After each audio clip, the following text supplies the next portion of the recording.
Hi everyone, Comic Book Reviewer here, this time reviewing on the 2012 film Chronicle. Now, as you know, Chronicle is a found footage superhero filler film that was directed by Josh Trank, who also did direct the 2015 superhero film The Fantastic Four, or as it was known as, Fan Four Stick. Now, with Christmas slowly coming to an end, I just want to put the Christmas stuff on the shelf and go back to doing my normal reviews, and just want to go back to my normal course again. So Chronicle, I would say, is that film I never heard of, and I know The Simpsons did do a parody of it, which after the earlier Treehouse of Horror stuff, they later got sillier and sillier and just dumber and dumber.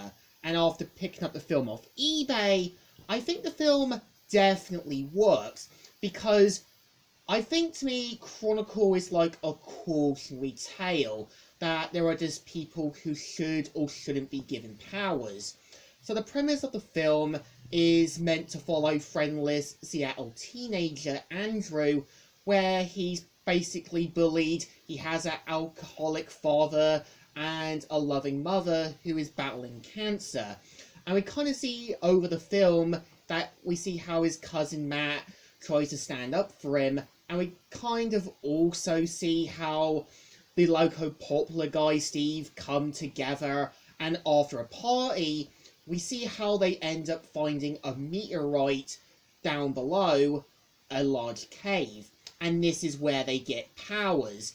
And pretty much at the start of the film, they do jokingly misuse it, but not overdoing it. But over the course of the film, we do see how Andrew misuses his abilities, and the first one is basically throwing a truck down into the stream, and this is where you can kind of tell Matt and even Steve start to notice Andrew's darker behaviour.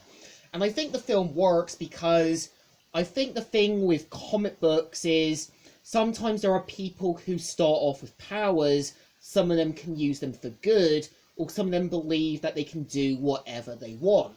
And we do kind of see how at first Andrew starts to feel like he's getting everything he wants, and we slowly see him becoming darker and corrupted.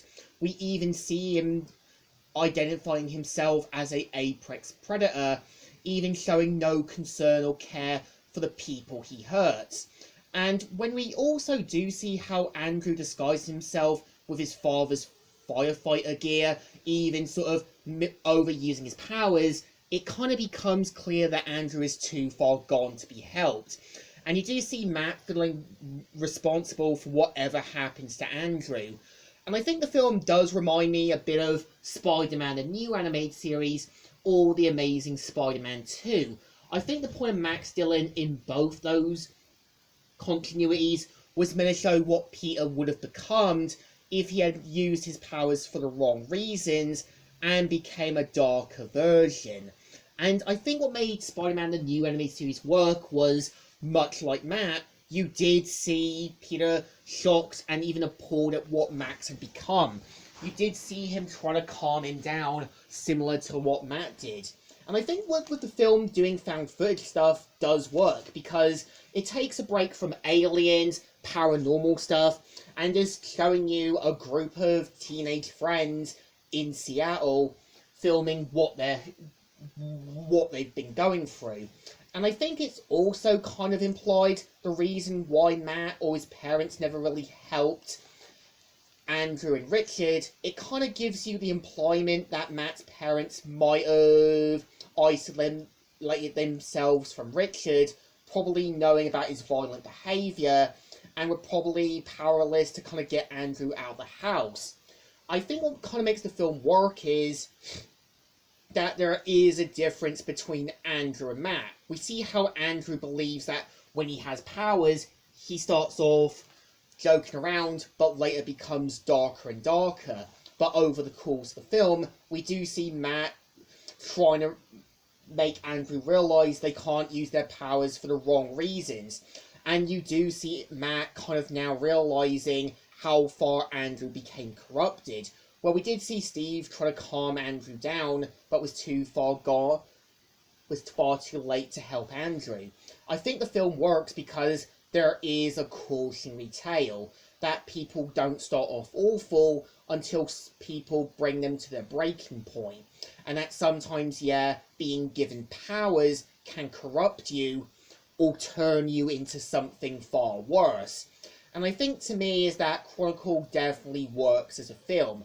It's a message about not using your powers for the wrong reasons, and that sometimes with comic books, it's meant to show you that sometimes people might start off with good intentions, might become corrupted, or end up taking their ideologies, and even their beliefs too far. And I think the film definitely deserves a thumbs in the middle. Well, it's not a great film. You could tell there was a lot more heart put into this. And I definitely think the team do deserve a lot of respect. So, Comic Reviewer here, signing out.